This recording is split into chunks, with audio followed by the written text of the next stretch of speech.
What's up, team? Hopefully Hello, you guys everyone. are feeling good. Hopefully you guys slept well last night. You got your morning sun, maybe. Yeah. You got your Livegood coffee in. Yeah. Yeah. Got your aminos in. Let's get it. Did you have to wake up? Did you have to wake up a 10-year-old this morning? Have you ever seen, like they say, how a baby sleeps? Yeah. Waking up our 10-year-old is really tough because I hate disturbing that high quality sleep that kid's in. They're out cold. Like for getting them ready for 5th grade, getting them out of bed in the morning. Yeah. Imagine if we could all sleep like that. Oh my gosh. Like we used to. Oh man. Especially on the weekend for volleyball, where you're like 5:30, 6 a.m. Like yes. You really feel guilty and bad. Like sure. Are you sure we're doing the right thing here, mom and dad? Yeah. So today, guys, today's about sleep. Sleep. Yes. And so if you struggle with sleep, or if maybe you're one of those that just really doesn't prioritize sleep, like this is for you. But again, we all sleep. And rarely, third of our lives, right? Is that about 8 hours a night? Is that what it is? Yeah, well, think about it. 8 out of 24 is a third. I figured, geez, that's a lot of time. It's crazy. To not prioritize it, it's kind of crazy. Sure. But rarely do you hear someone say, like, at this age, I'm the best sleeper. I've got no issues. And if that is you, kudos. Like, I'm jealous. I'm very jealous because I'm one that has to work on my sleep. I have to work on shutting my brain off. I have to, everything that we're going to educate on, I have to do all of it and more. It's very, very important for me. But I mean, bottom line, if you're not sleeping, you're not healing. Like, period, done. Like, if you're not sleeping, you're not healing. And by sleeping, I don't mean like 4 hours a night. Like, I'm talking about that 7 to 9 hours of quality sleep. Which would mean about 2 hours of REM. If you can monitor and track your sleep. Right. 2 hours of deep, and then the other 4 would be mixed between light and awake. Right. And there's so many sleep trackers out there on the market. And of course, they're not all perfect. Not perfect. But it can help you understand you. So you're just using your one specific sleep, apparatus, whatever it is, device. Yeah. You can track how you are improving it. You don't need to compare them to others, right? So it's important to compare it to yourself. But I mean, think about it. Today's world is overstimulated. It's overworked. It's underrested. And it's not a good recipe. And we're disconnected, right? Yeah. We're disconnected from like natural rhythms. And it's a bummer. I mean, I really wish this wasn't true, but it is. Yeah. And we're living in it, and sure. We're guilty of it all. So, I mean, true like prevention and healing requires coming back in touch with all of these health practices that can help us rest at night. So get away from the thought about like sleep is a luxury, because sleep is not a luxury. It's funny. When I was younger, I used to make those comments, because I was go. And I still am, but I'm go until I know I need my 8 hours, at 7 to 8 hours at night. But I used to say, like, sleeping is for when you're dead. And I feel like that's very bad, because that's really not true. And it is not a luxury. And it's something that we all need to be doing and really putting our attention into. It's your body's tool for healing. It really, really is. So thank you guys for joining us. Yep. Excited to go into detail on all of this. If you're new, welcome. If you're repeat, welcome as well. Love having you guys all here to learn from us. Make sure you follow us, like, subscribe to the channels. That way you never miss an episode, but you can also rewatch anything. You can share. It's just good content that we try to bring to you, in a lighthearted way. So I'm going to read you the definition of insomnia, because I feel like some people think it's only just the inability to fall asleep. But insomnia is a sleep disorder characterized by difficulty falling asleep, staying asleep, or waking up too early. So this categorizes it all. And not being able to return to sleep, despite having the opportunity and the environment for adequate rest, leading to daytime impairments such as fatigue, poor concentration, mood disturbances, or decreased performance. And we all know what that feels like, and it's not a good feeling. So like a few things, these are kind of no-brainers, but why do so many people today suffer from insomnia? Our stress. Right? We all know that. It's really something that has to be focused on. We can't just say, I need to stress less. We actually have to put work into it. It's actually one of the hardest things, in my opinion, to control, to regulate. Yeah, and the relationship between the stress and the sleep cycle is integral. 100%. Yeah, so, and which it sucks, because it can become a really nasty cycle that you can get stuck in and trapped. Yeah. Trap. Excessive screen time. This is hard. This is hard for everybody, but this is the screen time. This is the blue light exposure. So sometimes, I wear my red light glasses, right? And I think, it's okay. I'm wearing my red light glasses, but when you are introducing something new to the brain at a time like that, it really is not setting yourself up for sleep. So even if it's just scrolling social media, you're still something new is being presented to your brain.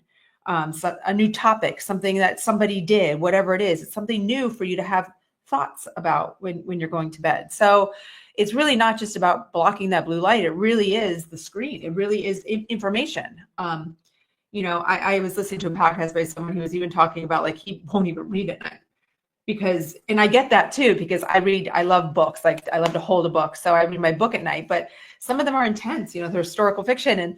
And I find myself like thinking about this as I'm trying to fall asleep and then I have dreams all about it. So it's really just introducing information. It's just tough. Irregular sleep patterns, which is difficult if you have a job that puts you into those irregular sleep patterns. You're just going to have to do the best you can. But for most of us that don't have those irregularities in our work shifts, you should be going to sleep and waking up about the same time every day, very little variation. So even if it's a Saturday or Sunday, don't like stay up too late and then sleep in an extra 4 hours. That's still going to throw your body off. So try to keep it as close as you can. I know it's more difficult on weekends for sure. In general, poor sleep hygiene. We know like eating heavy meals late, right? Consuming caffeine, even though you have those people, and I'm sure I'm talking to one of you, that says, I can drink caffeine right before bed and fall asleep. I have so many people that say it. My mother says it. It drives me bananas because even though you can fall asleep, maybe your sleep is broken up. Maybe you're not sleeping as long as you really should be for your body. Or your REM's destroyed. Or maybe your sleep cycles are not as high quality as what it would be without the caffeine. So it is disruptive regardless of if you can fall asleep after drinking it. Same thing, alcohol close to bedtime. Okay. Simple. Well, we'll talk about that later, but okay. Then, mental health stuff, of course, like anxiety, depression, PTSD, that stuff can get in the way of us falling asleep. But I want you to think about this. Insomnia is both a symptom and a trigger for mental health, right? So it's a symptom. If you have some mental health disorder, you have trouble sleeping. But if you're not getting quality sleep, this could lead to some type of mental health disorder. So it goes both ways. Sedentary lifestyle, moving your body does help and set you up for sleep, good quality sleep at night. And unfortunately, like we have many sedentary jobs. So think about that standing desk, that walking desk, treadmill desk, or setting a timer to just stand up and move around every, 20 minutes? Every 20 minutes. Yeah. We know the overstimulation. We just talked about that. Our over-reliance on stimulants, same thing as that, coffee, energy drinks, soda, high sugar foods, same thing. I mean, it's a type of stimulant. We think like when you're tired and run down, your body actually goes for those higher sugar foods. Yeah. It gives you that quick energy spike, but, not good. Obviously, medical conditions and medications. Many of you are on medications, and medications have side effects of insomnia. And if you can take care of the whole body and help to reduce the medication use, you're reducing the potential side effect of that. Yeah. Meds, yes. Mm-hmm. And then in general, just a lack of awareness and education about how important, how critical sleep is for your health. So that's really what we want to get across today. Remember, like sleep isn't just rest. You're literally biological work going on. So many physiological things go on in your body to help repair, recover. I kind of compiled top 10 reasons sleep is vital for your health. Okay. So the physical repair and healing. Whether it's muscle, cell regeneration, keeping your body strong, resilient to anything that comes its way, disease, sickness, whatever it is. Brain detoxification. Your brain actually clears toxins during sleep. This protects against cognitive decline, which is that glial lymphatic system though is where the brain has this tissue that at night and during rest it does flush out. Yeah, it's taking out the garbage. Yeah, and it's real. It's a real thing. It's what the brain has to do in order to memorialize the events from the day. Right. So that's kind of how you create. I'm sure you have memory on there, but memory learning is the next one. Yeah, that's where your memory kind of bank comes from. Is hitting that save button for the day. It happens during sleep. Yes, 100%. Stronger immune system. It boosts our immune system. So if you're one of those that is chronically getting sick, why? Like it's, Yeah. it's okay. We get sick every, here and there, but if it happens all the time, maybe you're not healing enough, maybe you're not resting enough.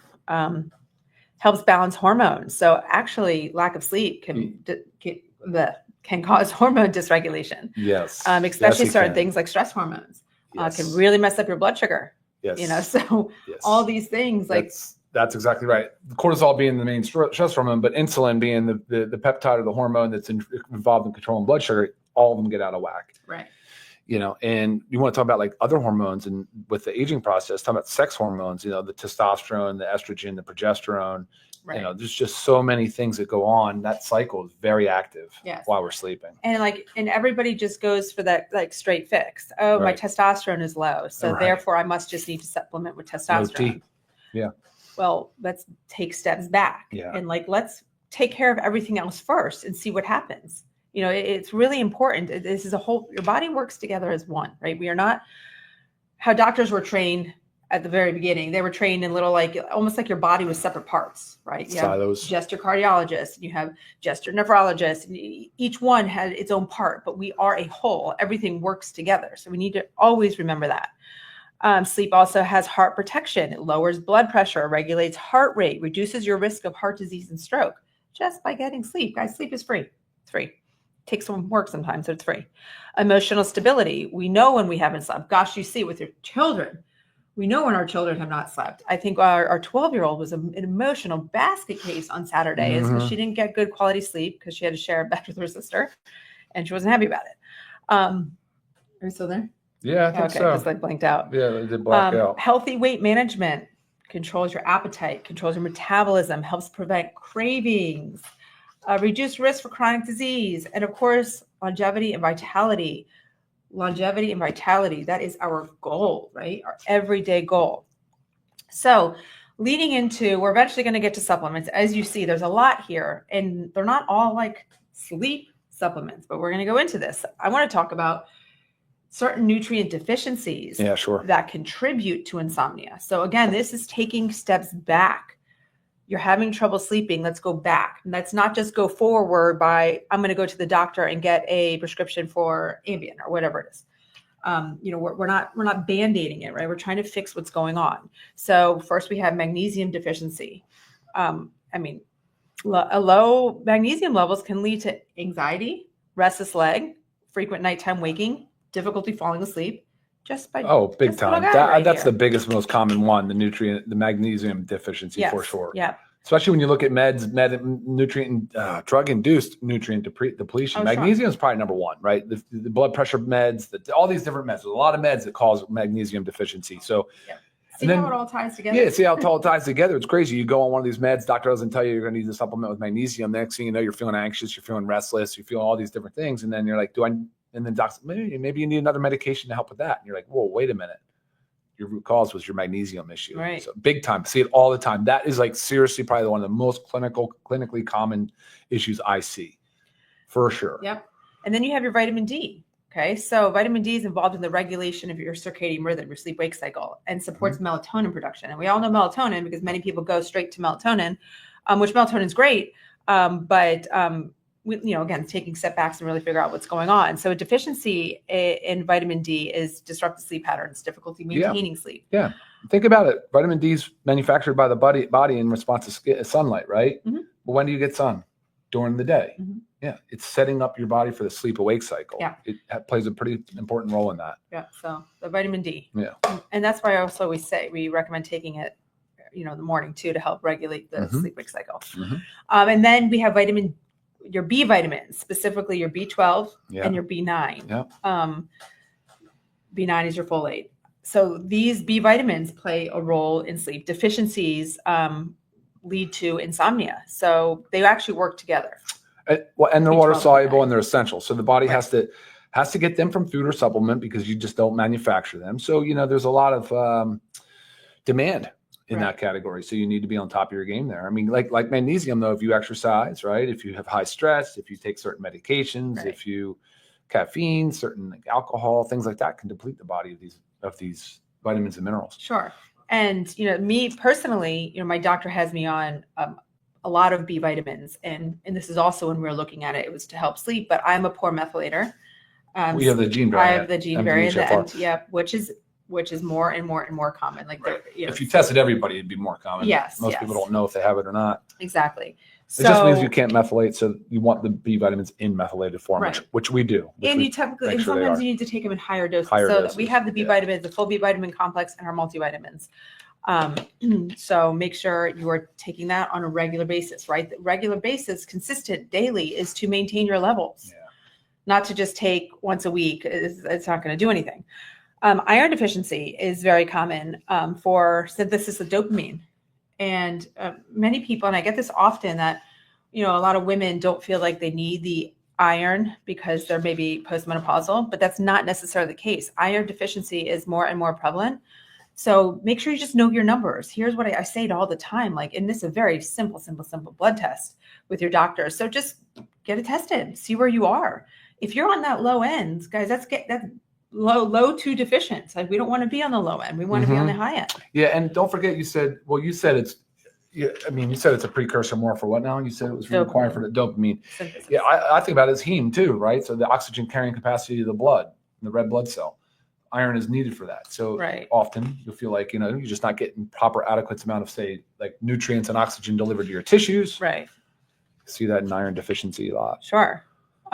Zinc deficiency helps regulate neurotransmitters. We know GABA, melatonin, zinc helps regulate those. So zinc is also in the multivitamins. So this is another reason, just important to take your multivitamin. And then melatonin precursors like tryptophan. We know tryptophan from turkey. Oh, the turkey talk. Yeah. That whole thing. Yeah. Which there is also tryptophan and melatonin in the sleep patches, but we'll go into those right now. So those are all just nutrient deficiencies. So on top of everything else that we have going on with our stress and our lives and our world, then we have these nutrient deficiencies, which we want to educate you on because they're easy fixes. They're easy fixes by taking supplements and just increasing it through your food as well. So let's go through our pile here of Livegood supplements to help support sleep. And this is not just a one thing to do. Like this, you stack these things. You find the stack that works best for you. But regardless, we all need to be on our vitamin D, our multivitamin, magnesium. That's a given. But there's other things to stack in there to help your body. So first we have, this is magic to me, our CBN sleep gummies. CBN is like the sleep molecule. It is such an amazing cannabinoid to help yourself fall asleep, stay asleep, and get the decent sleep cycles. It doesn't affect your sleep stages. It doesn't affect what's going on with your REM, your deep.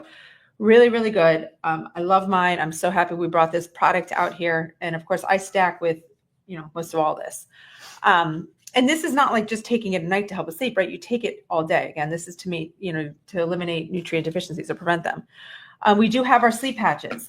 These sleep patches are wonderful. They are not designed to be used every day because of the melatonin in it, but it's a great thing to help get yourself back on track. Or if you had a really hectic, maybe very stressful day, and I'm just going to struggle tonight, use it. Maybe you've been traveling for a little bit, reset for a week, get it on, get yourself reset. They really do work a great job. Put it on 8 hours. It's made to last 8 hours. So make sure, again, you should be getting 7 to 9 hours of sleep. So remember that part. We talked about the magnesium, extremely important. You can take it right before bed, or I know Dr. Ryan likes to take one. What do you take? Yeah, I split one at lunch, one at bedtime. But actually, I've been changing it to 2 at bed, just messing around. And I take 3 at bed. Yeah, you can do 3. So you can do 3. And then we have our CBD oil. Did I have it on? That's right there. Oh, we got it.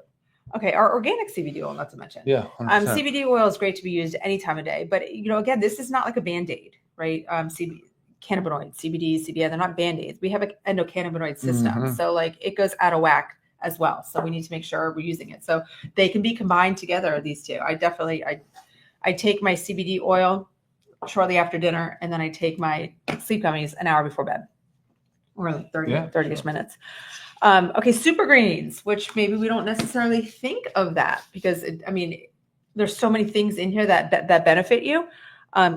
Also for energy production throughout the day, but the adaptogens and the antioxidants help to balance the stress hormones, right? Stress is something that prevents us from sleeping. So if we're doing things to help us not be so stressed during the day, it's going to help us at night, which is very important. Our factor 4, inflammation. Yeah. Okay. Inflammation. This is our potent anti-inflammatory, helps to eliminate systemic inflammation. So maybe it's easing discomfort that is preventing us from sleep. Like you lay down, my shoulder, on my back, they got lots of inflammation going on, and just it helps support your overall nighttime recovery. So must have. We talked about the multivitamins, our essential nutrients, your B, your magnesium, your zinc. And then coffee's thrown in there. So coffee, yes, I did talk about the caffeine. Well, I'm talking about coffee before noon. So it does help with your morning cortisol awakening response. The caffeine, it does. It's a great thing for you. So make sure you're having your coffee in the morning. I do. If you are a coffee drinker, but just make sure you stop at noon. And if you're thinking like, I stop at 2, I should be okay, try stopping at noon. Yeah, See what happens. just try to move it. See what happens, and track your sleep. So without enough of these nutrients, your body struggles to relax. Yeah, it does. Reset, and release the natural hormones for the deep and restorative sleep. Right. And then, of course, there's just random little lifestyle things that are tips, tricks, hacks, however you want to think about them. And I pretty much feel like I do lots of them. But we talked about a consistent sleep schedule. Yeah, that is a given. And again, I know it's hard. I mean, ours is probably off by an hour on weekends, right? So if lights are out around like 9-ish on weekdays, it's closer to 10-ish on the weekends. But it's not that you try to minimize that variance the best you can. Create a relaxing bedtime routine. Don't just like, okay, all of a sudden, boom, go pop in bed and expect that you're going to fall asleep. Lavender. I didn't have our essential oils out. Lavender essential oil. Yeah, I love the lavender oil. Essential oils. Absolutely. Yes. Lavender is so wonderful. And so I always put it on my wrist, put it at the base of my neck, around my navel, put it on my pillows. One of our daughters, puts it in a spray bottle with water. She sprays all over her bed at night. Talk about she's got a sleep routine. It's hysterical. But it's important. You really have to create the environment. There's light bulbs that they have now that are just like the lower lights, which we have in all of the bedrooms, because when it's nighttime, that's what you want. And if it's daytime, we have the blinds open, right? So you really want to, again, set up that environment, cool, make sure your air is on cold enough.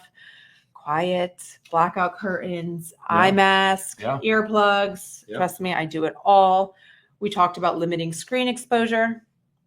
Try to do it 1 to 2 hours before sleep. I know it's hard. Along with food? Oh, food. Yeah. Try to do food. Really try to do it 2 to 3 hours if you can. It was we had to do a significant shift on that because, going to bed at 9, we try to be done with food at 6. And it's hard because schedules are tough. It's hard with the children and their sports schedules, but just figure out a program that works for you. Manage your stress and anxiety. Think about breathing techniques. There's all kinds of breathing techniques on YouTube. So journal. Or if you're like, I don't want to journal, it's not my style, just a pad of paper. Just scribble some things out. There are so many times where I have this thought in my head. And it was funny. I had it last night. I had to write my daughter a note this morning. I forgot. And I was like, oh, shoot, I forgot to write her a note. Then picking her up early for a doctor appointment. So I yelled out to her because I was actually in bed already. I said, can you just write me a note on the counter that says, write me a note? And that was enough for me to not think about it. Because I guarantee you, if I got up in the middle of the night to go to the bathroom, which I always do once, I probably would have thought, oh man, I have to write my daughter a note. And you don't want to think about this stuff. So just get it on paper. Simple. We talked about the physical activity and your napping. Napping is great. Siestas are great, but cap it 20 to 30 minutes. That's really important. And don't do it too close to sleep. Yep. Because then it's just going to struggle you. You are going to struggle. Expose yourself to natural light during the day. You did say that too, with the eyes. You want to get that natural light in your eyes. And avoid clock watching. So I don't know about you, but say you're having trouble falling asleep and you just keep looking at the clock. I have my clock all the way off on the dimmer when I go to bed, so I can't even see it.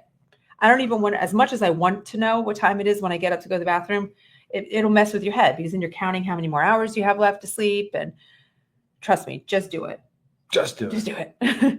So, I mean, but you're right. Setting those positive intentions before sleep, like journaling, but like Yeah. prayer, power of prayer. So Yeah. night before, and then when you wake up, you can kind of resume that thought process where you were. I mean, it's absolutely powerful stuff. 100%. But there's a piece you left out there, which is like physical, and I said this in the past, but anatomical. So if you have sleep apnea, or if you're suffering with like obesity or overweight, like, and you have sleep apnea secondary to that, or you have like deviated septums and different like collapsed nasal passages and things like that. There's some things you can do, and for sure 100% need to see let's get a sleep study done and analyze that. Right. And they do the sleep studies at home now. Yeah. Right. It's not as intrusive as they used to be. Right. And even if the CPAP's not a thing for you, like that machine for breathing, but you can find other ways to improve the quality of your sleep, because there may be some anatomical or physical. What do you use? Right. So I'm using the Breathe Right strips that open up your nasal passages, or some of the magnetic ones that pop you like kind of open, and essential oils. Very, very, very big fan of those, especially to help at night to open up the passages. There's nose vents. And then you have nose vents you can use, or like silicone nose vents that you can get on Amazon. And that's kind of it. I think but just good sleep hygiene, just focus on that bedroom being dark and cold and lack of, blue light and for a period of time. And, you set the positive intentions, and there's a few things that we didn't say. Keep your pets out of the room. Yeah. Things like that. Things that disturb your sleep. If say you have a significant other that is, struggling to get their sleep on track, and maybe they're a big snorer. I always think about my parents, because I hear my mom complain about my dad, and I'm like, go tell him to sleep in another room. There's nothing wrong with a sleep divorce. I say that because sleep is so crucial for your health that there's nothing wrong with a sleep divorce. Okay. You can be together up until it's time to close your eyes. But bottom line, prioritize your sleep, because optimal health starts when your eyes are closed. It's awesome. Right? Yeah. Good job. Any questions or just comments? Or? No. It was just a lot of comments saying thanks. I agree. There's a lot of sleep comments coming in. No, We're all good, I think. Awesome, guys. So tonight, implement something. Okay. I know we said a lot, so it doesn't have to be all of it. Baby steps, that's all it takes. And eventually you'll be sleeping like a baby. Love it. Okay. Bye, guys. Thanks Take for care, joining. guys. See you next time. Bye. Bye.